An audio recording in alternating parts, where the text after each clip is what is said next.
I knew something was wrong the moment I heard the first footstep. It was slow, heavy, deliberate, and it was coming from right behind me. I stopped walking. The footsteps stopped too. I turned around. There was no one there, just an empty hallway. Quiet. Too quiet, but I could still feel it. Someone was standing where the sound had been, watching me, breathing, waiting. That was the night everything began to fall apart. And now, even as I sit here telling you this, I can still hear those footsteps, sometimes right behind me, sometimes inside my head. Before I tell you what really happened that night, take a moment to subscribe to Dark Truth, where I share real psychological horror stories that stay with you long after they end. Stories that crawl into your thoughts when you're alone in the dark.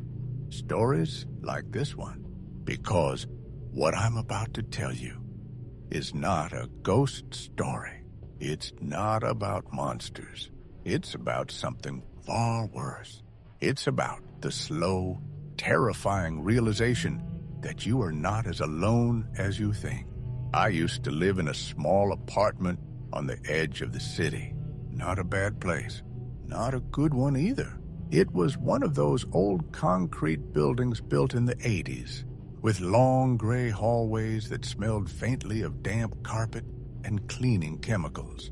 The kind of place where you never really felt comfortable, but it was cheap and it was quiet. That's all I wanted. Quiet. I worked from home, freelance editing, long hours, late nights.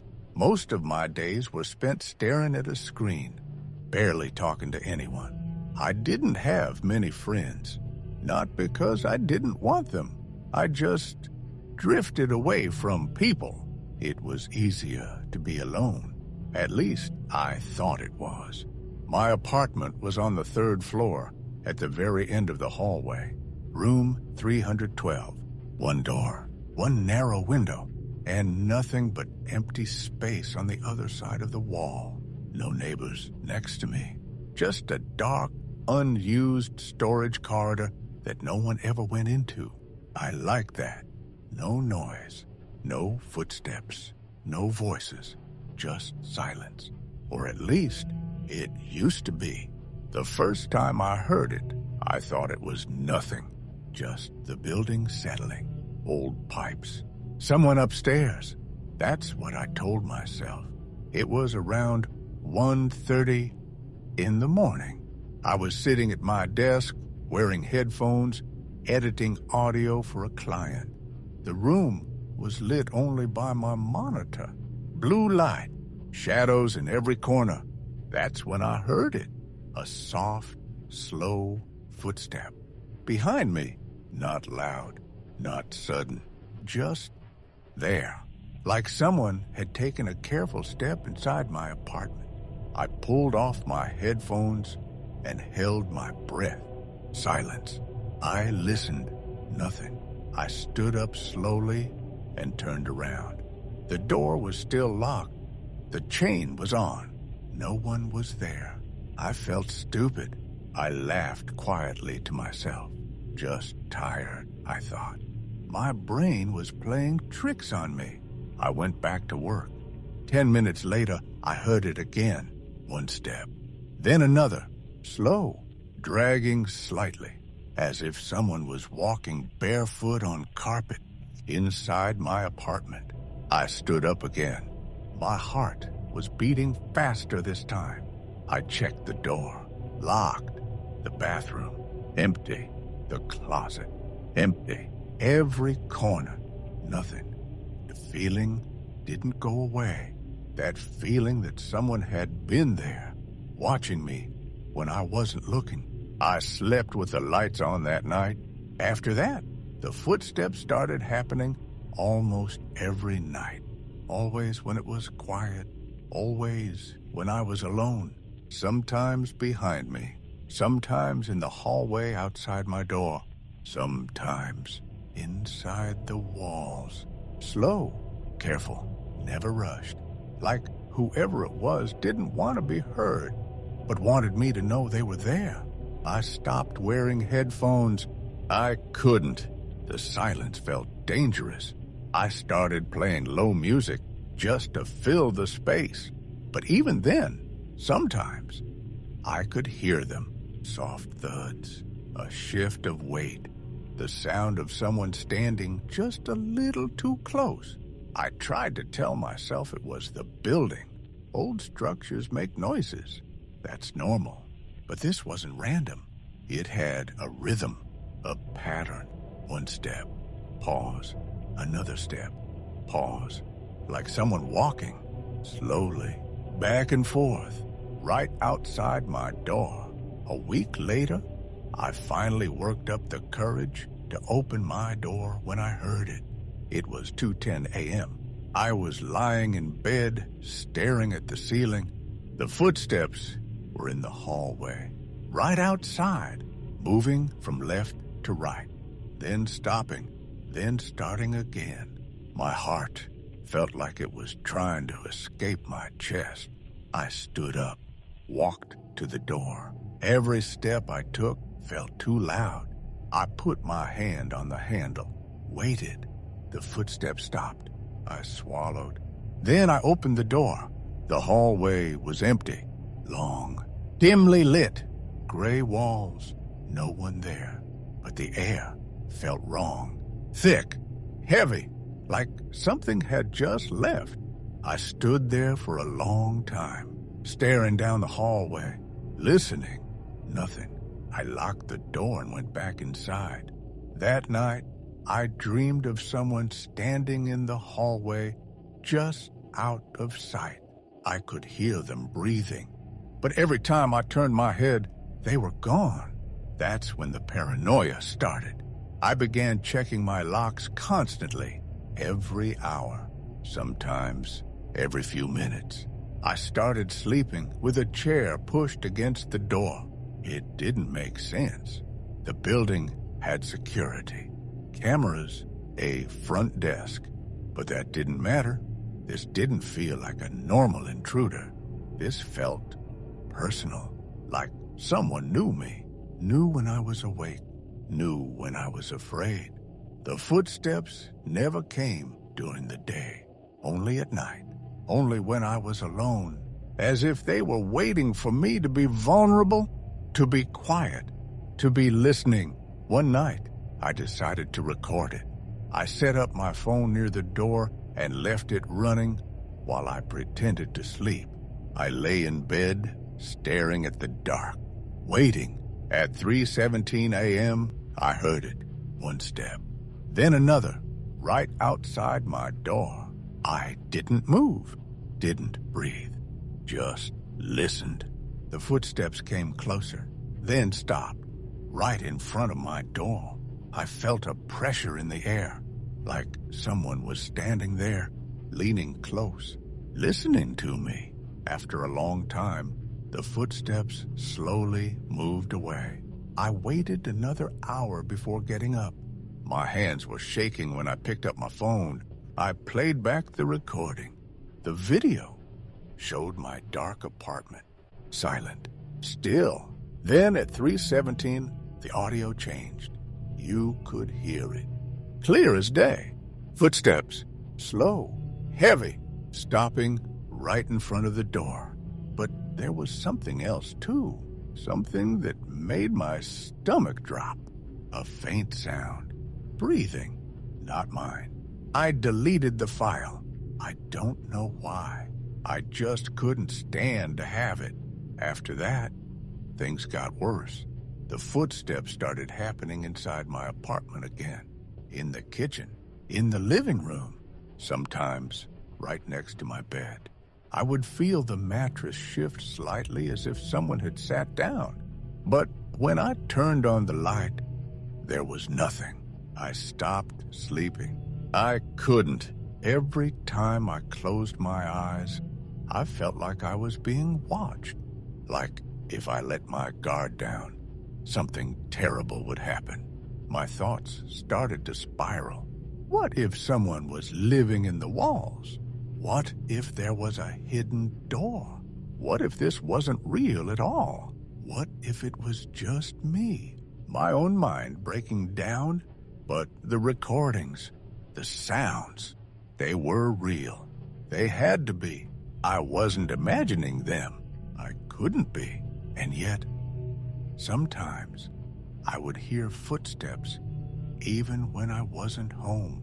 I would come back from the grocery store and pause in the hallway, listening, and I would hear them, slow, inside my apartment, walking, waiting for me. One night, I decided to follow them. It was a stupid idea, but I was desperate. The footsteps were in the hallway again, moving toward the unused storage corridor at the end of the floor. The dark place next to my apartment. No one ever went there. The lights didn't even work. I opened my door quietly and stepped into the hallway. The air was cold. Still, the footsteps were ahead of me now, moving slowly toward the darkness. I followed. Every instinct in my body was screaming at me to go back, but I didn't. I couldn't. I needed to know. The corridor was pitch black. I could barely see my own hands. The footsteps stopped right in front of me. I stood there in the dark, my heart pounding. "Hello," I whispered. No answer, just silence. Then I felt it, a presence, so close I could almost feel its breath on my face. And then I heard my own voice, soft, right next to my ear, saying my name. I ran. I didn't look back. I slammed my apartment door shut and locked it. I spent the rest of the night sitting on the floor, shaking. I knew then, whatever was making those footsteps, it knew me, and it wasn't going to stop. The next morning, I didn't go to work. I didn't even open my laptop. I just sat on my bed, staring at the wall, replaying what had happened in that corridor. My voice, not recorded, not imagined. It was right there, right next to me, speaking my name. I tried to convince myself it was stress, sleep deprivation, hallucination, but the fear in my chest wouldn't go away. It felt like something had cracked open inside my head, and something else had stepped in. That night, the footsteps returned earlier than usual, around 9 p.m. I was sitting in the living room with every light on. The TV was playing, but I wasn't watching it. I was listening. The first step came from the hallway, slow, careful. Then another, closer. I muted the TV. The sound was clearer now. It wasn't shoes. It was bare feet, skin against carpet, soft, dragging slightly. The footsteps reached my door, stopped. I waited. Seconds passed. Then minutes, nothing. I thought maybe it was over. Then I heard it. A knock, not loud, not hard. Just one soft tap, like someone testing the door. I didn't move. Another knock. Then a third, slow, polite. I pressed my back against the wall, my heart racing. "Go away," I whispered. There was no answer. But the footsteps started again. This time, they moved away from the door and into my apartment. I could hear them in the living room, walking, exploring. I was still in the bedroom, frozen. The footsteps moved closer. Every step felt heavier, like the air itself was being crushed. They reached my bedroom door, stopped. I stared at the handle, waiting for it to turn, but it didn't. Instead, I heard something else, breathing, right on the other side of the door. Slow, wet, not quite human. Then, my voice again. "Open the door." I covered my mouth to keep from screaming. Open the door, it said again. Sounding exactly like me, I didn't move. The breathing grew louder, closer. I felt like I was going to pass out. After a long time, the footsteps slowly moved away. Back into the living room, then into the hallway, then silence. I stayed in my room until the sun came up. I didn't sleep. I couldn't. The next few days blurred together. I stopped answering my phone. I didn't eat much. I barely drank water. I was afraid to leave my apartment, but I was even more afraid to stay. Every sound made me jump. Every shadow felt like a threat, and always, somewhere, there were footsteps. Sometimes I heard them when I was in the shower, sometimes when I was on the couch, sometimes when I was lying in bed, staring at the ceiling. They never rushed, never ran, just slow, patient, like whatever it was had all the time in the world, and it was waiting for me to break. One afternoon, I finally snapped. I grabbed a knife from the kitchen, not to hurt anyone, just to feel less helpless. I walked through every room, checking every corner. The bathroom, empty. The closet, empty. The kitchen, empty. The storage corridor behind the wall, still sealed. No hidden doors, no crawl spaces, nothing. And yet, I could hear the footsteps right behind me. I spun around. Nothing. I screamed, a raw, broken sound. I dropped the knife and collapsed on the floor. Tears ran down my face.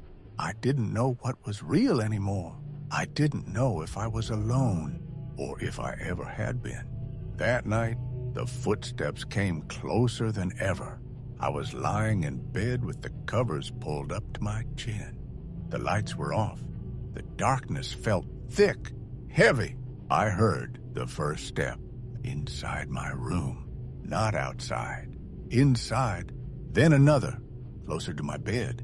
My heart was beating so loud, I was sure it could hear it. The footsteps stopped right next to me. I felt the mattress sink slightly, as if someone had sat down. I didn't dare move, didn't dare breathe. I felt something brush against my arm, cold, light, like fingers. Then my own voice whispered, "I've been waiting for you." I lost it. I screamed and rolled out of bed, slamming into the wall. I turned on the light. The room was empty, but the indentation was still there on my mattress, like someone had just gotten up. I packed a bag that night. I didn't care where I went. I just needed to leave. I booked a cheap motel across town. I left before dawn. I didn't look back. For the first time in weeks, I felt a small sense of relief. Maybe it was over. Maybe whatever had been following me was tied to that place. The motel room was small, but clean. One bed, one window, one door. No hallways, no storage corridors. I locked the door and sat on the bed. For a moment, it was quiet, real quiet. I almost cried. I lay down and closed my eyes, just for a minute. I don't know how long I slept, but I woke up to a familiar sound, a slow, careful footstep right outside my door. My blood ran cold. Another step, then another. It hadn't stayed behind. It had followed me. I stared at the door, unable to move. The footsteps stopped, and then a knock, soft, polite, just like before. And from the other side of the door, I heard my own voice. "Open up." I didn't open the door. I sat there on the edge of the bed, staring at the handle, waiting for it to turn on its own. It didn't. The knock came again, slow, deliberate. I pressed my hands over my ears, but it didn't help. The sound felt like it was inside my head. "Open up," my voice said again. Not angry, not threatening, just patient, like it knew I would eventually give in. I stayed there until morning. The footsteps left sometime after sunrise. I didn't hear them go. I just realized they were gone. For a few hours, the world felt almost normal. I checked out of the motel and tried to live. I went to a cafe, sat among people, listened to their voices, laughed at a joke I didn't really hear. I kept telling myself I was safe as long as I wasn't alone. But every time someone walked past my table, my body tensed. Every footstep sounded wrong. Every shadow felt too close. That night, I stayed at a friend's place. I didn't tell him everything, just that I needed somewhere to sleep. We talked, watched TV, drank beer. I almost felt okay. When he went to bed, I stayed on the couch. The room was dark and quiet. I listened. Nothing. No footsteps. No breathing. For the first time in weeks, I slept. I woke up to the sound of someone walking in the kitchen. Slow, bare feet. My eyes snapped open. The footsteps moved back and forth, then stopped. I could hear breathing. I whispered my friend's name. No answer. I stood up and walked toward the kitchen. The lights were off. The room was empty. My friend was still asleep in his room. But the footsteps, they were now behind me. In the living room, I felt them. I turned slowly. Nothing. But my heart was pounding. That's when I realized something horrible. The footsteps weren't always coming from outside. Sometimes they were coming from me, from behind my own movements, like an echo, but not quite. When I took a step, sometimes there was a second step, just a fraction of a second later. Not mine. Following, mimicking. I tested it. I took a slow step forward, then stopped. I heard it. Another step, right behind me. I didn't move. It did. Just a little, as if adjusting its balance. I ran back to the couch and pulled my knees to my chest. My breathing was shallow. I felt like I was going to throw up. It wasn't in the apartment. It wasn't in the hallway. It was with me, attached to me, following me wherever I went, like a shadow I couldn't see, like a second self, waiting. The rest of the night, I didn't move. In the morning, I left without saying goodbye. I didn't know where to go. There was nowhere to run, because it wasn't chasing me. It was walking with me. Everywhere, I started noticing small things, reflections in windows that didn't quite match my movements, footprints in dust that appeared next to mine. Sometimes I would feel a breath on my neck when no one was close, and always those footsteps, slow, careful, never stopping. One night, weeks later, I finally understood. I was sitting alone in a dark park, trying to clear my head. I heard the footsteps behind me. I didn't turn around. I didn't need to. I already knew. "I know you're there," I whispered. The footsteps stopped. Then I heard my voice right behind me. "So are you." And in that moment, it hit me. The truth I had been running from. There was never anyone following me. There was never anything outside my door. It was inside. It had always been inside. A part of me I didn't remember. A part that walked when I stood still. A part that watched when I wasn't looking. I stood up slowly. The footsteps stood up too, right behind me. I took a step forward. So did it. Perfectly. No delay. No echo. Just one movement. Two bodies. One shadow. I don't know when it started. I don't know how it happened. But I do know this. I am not alone in my own skin. Sometimes, when I'm quiet, I can feel it thinking, waiting. And sometimes, when I walk down a dark hallway at night, I hear two sets of footsteps. But I only see one pair of feet, and I'm starting to realize one of them doesn't belong to me.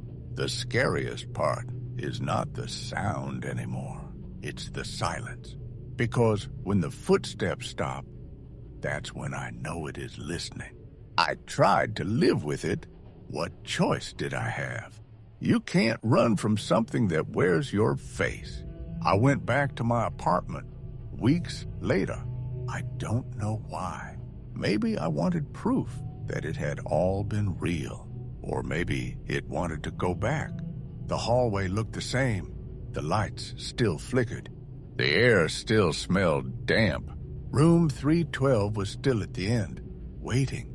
When I unlocked the door, I felt a strange pull, like something inside me was coming home.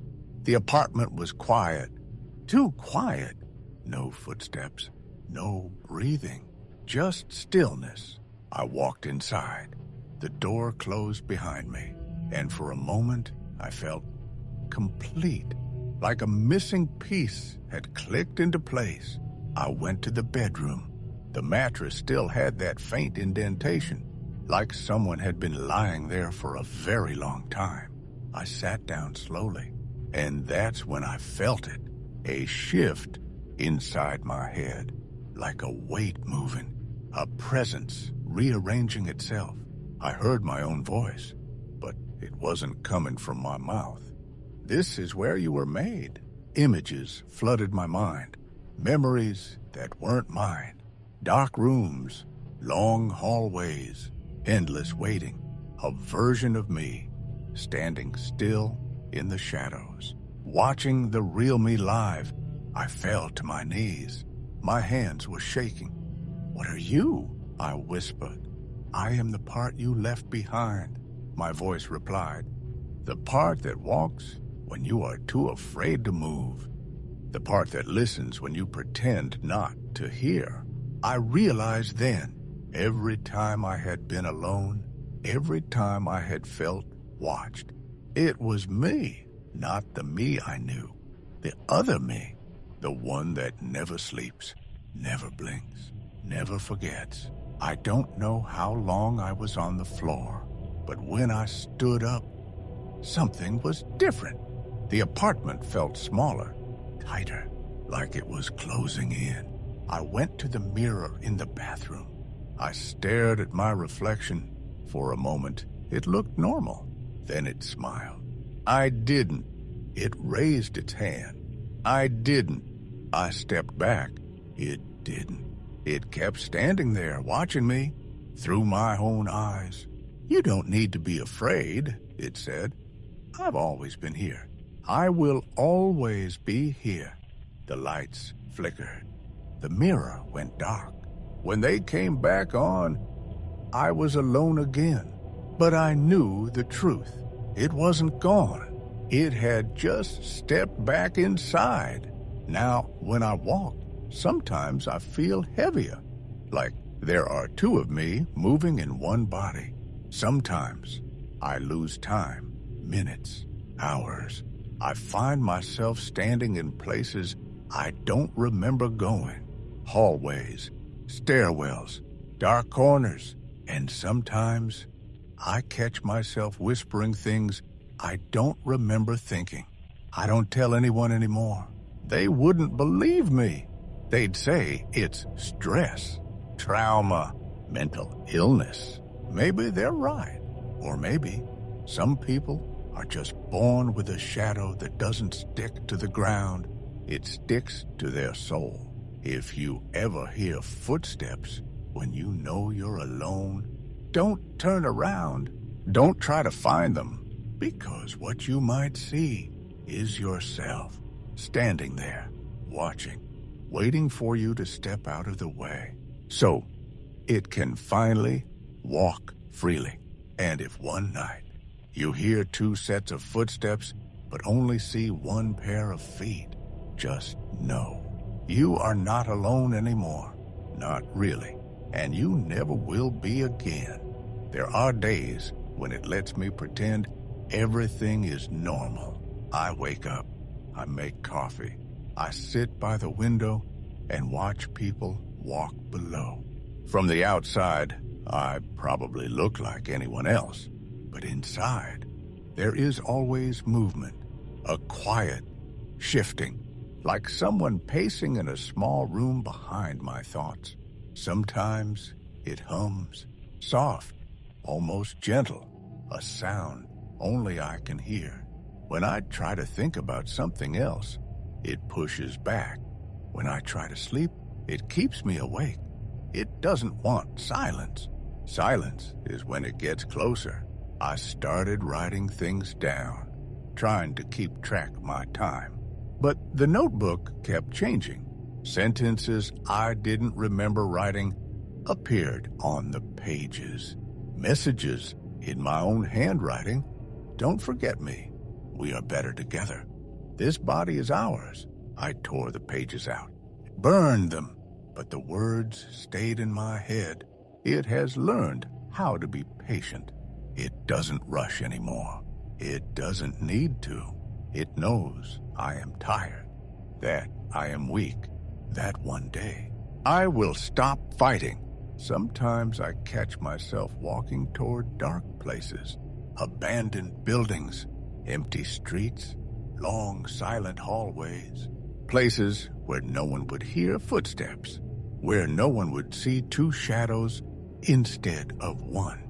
And when I stop, when I tell myself I don't want to go there, my legs keep moving, slow, careful, just like those footsteps from before. I think that's the worst part. Not the fear, not the voices. It's the realization that my body is no longer entirely mine. I am becoming a passenger, watching someone else live through my eyes. Sometimes, late at night, I stand in front of the mirror. I look at my face, my eyes, and I wait. Eventually, they blink when I don't tell them to. They smile just a little, and I hear that soft breath behind my thoughts. Soon, I don't know how much longer I have. I don't know when it will fully take over. But I do know this. The footsteps you hear when you're alone, they're not always coming from outside. Sometimes they are the sound of something inside you, moving closer to the surface, getting ready to step out. And when that happens, there will only be one set of footsteps left. But they won't belong to you anymore. I started waking up in places I didn't recognize. Cold stairwells, empty parking garages, public bathrooms with flickering lights. My phone would be in my pocket, filled with photos I didn't remember taking.